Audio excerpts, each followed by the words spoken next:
आज भारताचे पंतप्रधान नरेंद्र मोदी स्मारकात येत आहेत। पहिल्यांदाच भारताचे पंतप्रधान आज सावरकर स्मारकाला भेट देत, हे अतिशय अभिमानाची गोष्ट आहे। पण मला विशेष आनंद याचा होतोय की स्वातंत्र्यवीर सावरकरांचं जे स्वप्न होतं समर्थ आणि संपन्न भारत बनवण्याचं, त्या मार्गाने जाणारा पंतप्रधान आज स्मारकात येत आहेत। 1937 साली सावरकर जेव्हा हिंदू महासभेचे अध्यक्ष झाले तेव्हा त्यांनी एक आर्थिक नीती जाहीर केली होती।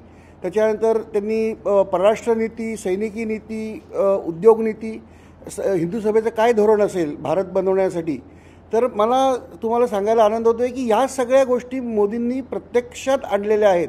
म्हणजे सावरकरांनी आर्थिक नीतीबद्दल सांगताना तेव्हा असं म्हटलं होतं की वर्गहिताचा राष्ट्रीय समन्वय, म्हणजे राष्ट्रीय हिताला मुख्यतः भाव देऊन श्रमिक आणि भांडवलदारांचा समान न्याय द्यावा।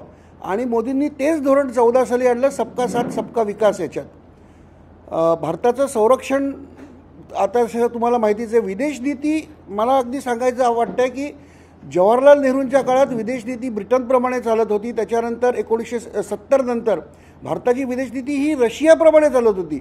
पण 2014 नंतर आता भारताची स्वतंत्र विदेश नीती आहे आणि अतिशय उत्तम रीतीने चाणक्य नीतीचा अवलंब करून आपले पंतप्रधान त्या मार्गावर आज देश खूप पुढे गेलेला आहे।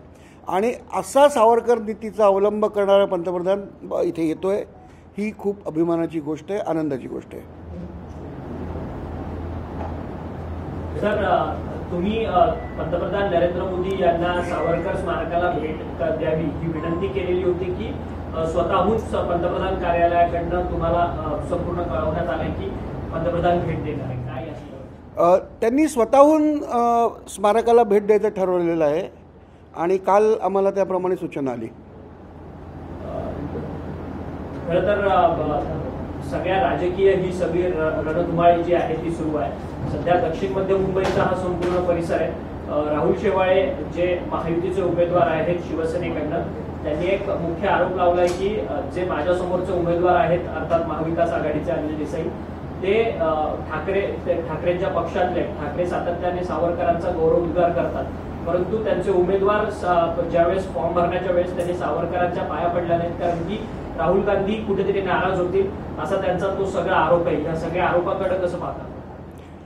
नाही, वस्तुस्थिती आहे ती मान्य करायलाच पाहिजे। मी तुम्हाला पुन्हा एकदा आठवण करून देतो की उद्धव ठाकरे मुख्यमंत्री असताना काँग्रेसचं जे मुखपत्र होतं शिदोरी, त्याच्यात सावरकरांवर अत्यंत एक अश्लील लेख लिहिला होता आणि त्यासंबंधी निवेदन द्यायला मी मुख्यमंत्र्यांना जेव्हा भेटायला गेलो तेव्हा मुख्यमंत्र्यांनी भेटायलाही नकार दिला मला।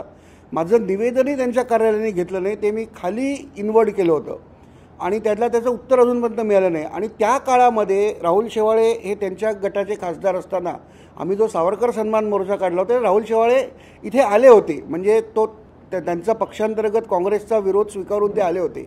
तर असा माणूस जेव्हा आपल्या हे आहे तेव्हा त्यांचा सावरकरांचा आदर हा केवळ राजकीय धोरणाचा भाग नाही आहे। आणि तुम्ही म्हटला त्याच्याप्रमाणे काँग्रेसला आवडत नाही म्हणून सावरकरांवर बोलणार नाही, ही भूमिका घेणारे जे आहेत ते सावरकर प्रेमी कधीही असू शकत नाहीत।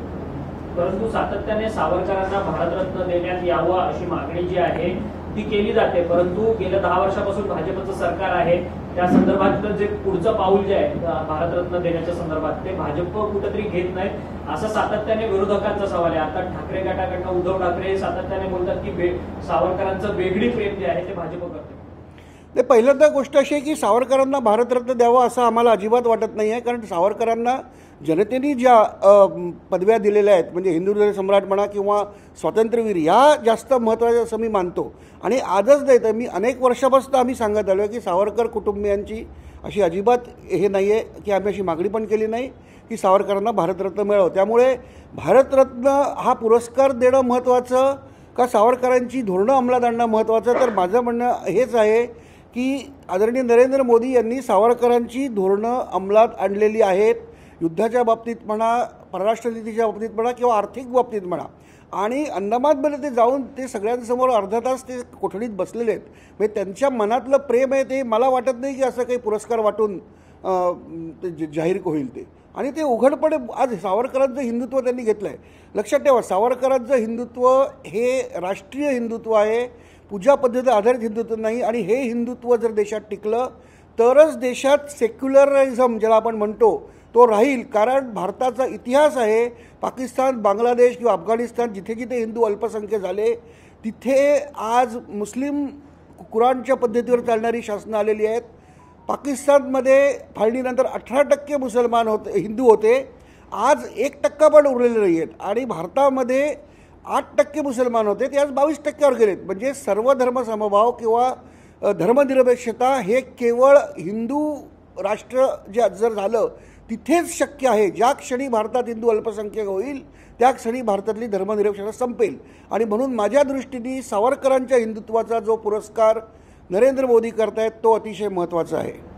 खरं तर सातत्याने उद्धव ठाकरे हे आपल्या भाषणामध्ये म्हणतात की शेंडी आणि जानव्याचं जे हिंदुत्व आहे ते मला मान्य नाही. खरं तर हाताला काम आणि तोंडात राम हे माझं हिंदुत्व आहे आणि त्या दिशेने आम्ही पाऊल टाकतोय असं त्यांचं सातत्याने एक सगळ्या सभेमधनं बोलण्याचा जो उद्देश नाही, त्याची राजकीय भूमिका आहे. कारण आम्ही आधीच सांगतो की सावरकरांचं हिंदुत्व हे कधीही धार्मिक याच्यावर नव्हतं. भारतात जन्मलेला प्रत्येक व्यक्ती ज्याचे पूर्वज भारतीय आहेत आणि जो भारताला पुण्यभूमी मानतो, पुण्यभूमी म्हणजे ही भूमी मला सर्वोपरी आहे, या दोनच अटी सावरकरांच्या हिंदुत्वामध्ये आहेत. आणि असा माणसाला आम्ही हिंदुत्व मानतो. आमचा पूजा पद्धतीची कुठलाही हे नाही आहे. असताना हे वारंवार शेंडी जानव्याचं गोमूत्रधारी हिंदुत्व म्हणून जो एक षडयंत्र राजकीय, तुम्ही हिंदुत्वाची भाषा स्पष्टपणे बोला आणि ती भाषा तीच आहे की भारतात हिंदू बहुसंख्य राहायला पाहिजे आणि हा एक आमचा अधिकार आहे, हे आमचा देश आहे, पिढ्यानपिढ्या आमचा देश आहे, आमची लोकसंख्या इथे कमी होता कामा नये हे म्हणण्याचा हिंदूंना अधिकार आहे. त्या बाबतीत स्पष्टपणे जोपर्यंत ते बोलत नाहीत तोपर्यंत त्यांचं हिंदुत्व हे नामदारी हिंदुत्व आहे. खरं तर वोट जिहादचा मुद्दा जो आहे तो या सगळ्या निवडणुकीमध्ये प्रकर्षाने बाहेर येताना पाहायला मिळतं. कुठेतरी विरोधक जे आहेत अर्थात महाविकास आघाडीचे जे तुमचे सत्ताधाऱ्यांचे विरोधक आहेत ते मुसलमान, अल्पसंख्याक, दलित या सगळ्यांना एकत्रित करत हा सगळा वोट जिहादचा प्रकार जो आहे तो घडवून आणताना पाहायला मिळतात असा थेट आरोप आहे. खरं तर लँड जिहाद झालं, लव जिहाद झालं, तर त्यानंतर वोट जिहाद ही एक तिसरी संकल्पना घेऊन सत्ताधारी विरोधकांवरती तुटून पडताना पाहायला मिळतात. या वोट जिहादच्या संदर्भात तुमची भूमिका काय? वोट जिहादचा आज जरी पहिल्यांदा उच्चार झाला असला तरी माझं असं स्पष्ट मत आहे की प्रत्येक निवडणुकीत काँग्रेसने वोट जिहादचा वापर केलेला आहे. 20% एकगठ्ठा मतांच्या आधारावर तुम्ही हिंदूंमध्ये फूट पाडून, हिंदू हा जरी बहुसंख्य असला तरी जातीपातीत विभागलेला आहे याचा फायदा घेत या 20% एकगठ्ठा मतांच्या आधारावर सत्तेवर इतके वर्ष ते राहिले. पण मला असं वाटतंय की आज आपला नागरिक हा सुजाण झालेला आहे आणि आज त्याच्यामुळे एक जातपात विसरून एक हिंदू, राष्ट्रीय हिंदू म्हणून ते आज मतदान करतायत. आणि हे वोट जिहाद जरी झालं तरी मला असं वाटतंय की त्याला राष्ट्रवादी हिंदू त्याला उत्तर देतील. सर, खरं तर एकीकडे सत्ताधारी आणि विरोधकांचं म्हणणंच खरं तर न पटण्यासारखं आहे. मुळात तरी सत्ताधारी अर्थात महायुतीचे जे नेते म्हणतात की वोट जिहादचा मुद्दा समोर येतोय. खरं तर अल्पसंख्याक, दलित या सगळ्यांची मतं जी आहेत ती एकत्रित करून तो वोट जिहादचा मुद्दा ते समोर प्रकर्षाने मांडतात.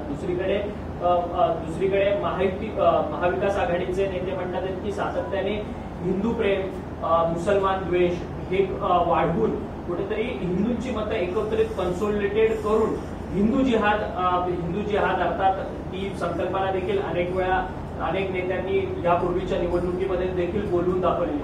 त्यामुळे हे मतांचं राजकारण दोन्ही आघाडी आणि महायुती करताना पाहायला मिळत नाही का? कारण की त्यांच्याच फायद्याच आहे. नाही, मी सांगितलं काँग्रेसने वोट जिहाद हा 52च्या निवडणुकीपासून अंमलात आणला होता. आणि जर हिंदू एकत्र आले, जर हिंदूंचा अधिकार आहे, 80% बहुमताला आपलं शासन स्थापण्याचा अधिकार आहे, त्याला तुम्ही दुसरं कुठलंही नाव देऊ शकते, लोकशाहीचा तो मार्ग आहे. आणि त्यामुळे जर हिंदू जातीपाती विसरून एकत्र येत असतील तर ती चांगली घटना आहे. कारण जेव्हा जेव्हा हिंदू विभाजित झाला तेव्हा देशावर आक्रमणं झालेली आहेत. आणि दुसरी गोष्ट, हे जे सांगतात की हिंदुत्वादी शासन आलं तर मुसलमानांना धोका आहे, अल्पसंख्याकांना धोका आहे, तर माझं तुम्हाला सगळ्यांना खुलं आव्हान आहे की सावरकर स्मारकात तुम्ही संध्याकाळी येऊन बघा. अनेक मुस्लिम महिला आपल्या मुलांना इथल्या उपक्रमांमध्ये शिक्षण द्यायला स्वतः बुरखा घालून तुम्हाला येताना दिसतील. जर सावरकर स्मारक हिंदुत्ववादाचं केंद्र असेल आणि इथे इतकं खुलं वातावरण असेल, नसरुद्दीन शहानी मागे स्टेटमेंट दिलं होतं की आम्हाला इथे भीती वाटते जगायची, तोच नसरुद्दीन शाह एक 5 वर्ष सावरकर स्मारकात प्रयोग करत होता, तेव्हा त्यांना भीती नाही वाटली. तर ही अल्पसंख्याकांना वाटणारी भीती हाच एक राजकीय आणि हा सरळ सरळ वोट जिहादचाच भाग आहे. अल्पसंख्याकाला भीती दाखवायची आणि त्यांना आपल्याला मतदान करायला लावायचं. मुळातच सध्याच्या राजकारणामध्ये जर आपण बघितलं तर 3 पक्ष एकत्र आलेले आहेत. राष्ट्रवादी आहे, शिवसेना जी बाळासाहेबांची शिवसेना आहे ती, आणि भाजप. कुठेतरी या तिन्ही पक्षांमध्ये 2 पक्षांमध्ये फाटाफूट झालेली आहे. त्यामुळे महाविकास आघाडी असेल किंवा युती सरकार असेल, चेहरे तेच आहेत, परंतु 2 पक्ष बदलल्यामुळे कुठेतरी वातावरण बदललं असं नाही वाटत का? जी सेक्युलरची भूमिका होती ती सुद्धा बदललेली वाटत नाही? नाही, जेव्हा भारताची परिस्थिती आज आपण बघितलं, आंतरराष्ट्रीय परिस्थिती बघा, आतंकवादी धोका बघा, सीमेपलीकडचा धोका बघा, आणि जे काही चालू आहे ज्याला एक तिसरा आतंकवाद जो म्हणतात तो म्हणजे आंदोलनकारी आतंकवाद. म्हणजे आज आपली भारताची कुठल्याही परिस्थितीत आर्थिक हे होता कामा नये. म्हणजे दरवेळेला काही चांगलं झालं की आंदोलनासाठी एक आंदोलन 100 कोटीचा चुराडा होतो. तर अशा आणीबाणीच्या परिस्थितीत जेव्हा ही निवडणूक इतकी महत्त्वाची आहे की इथे राष्ट्रवादी आणि राष्ट्रविरोधी अशा शक्तींचं विभाजन होणं म्हणजे अटळ होतं, आणि त्याप्रमाणे राष्ट्रवादी शक्ती आज मोदींच्याच बाजूला उभ्या आहेत. आणि मला एकच तुम्हाला उदाहरण द्यायचं आहे की महाभारतात पण असं झालेलं आहे. घटोत्कचसारखे राक्षस पांडवांच्या बाजूने लढलेत आणि द्रोणाचार्य आणि भीष्माचार्यांसारखे चांगली माणसं कौरवांकडनं लढली. त्याच्यामुळे चांगली माणसं वाईट माणसं हा मुद्दा नसतो, तर चांगलं धोरण कोणाचं आहे हा या निवडणुकीचा मुद्दा आहे. एबीपी माझा, उघडा डोळे बघा नीट.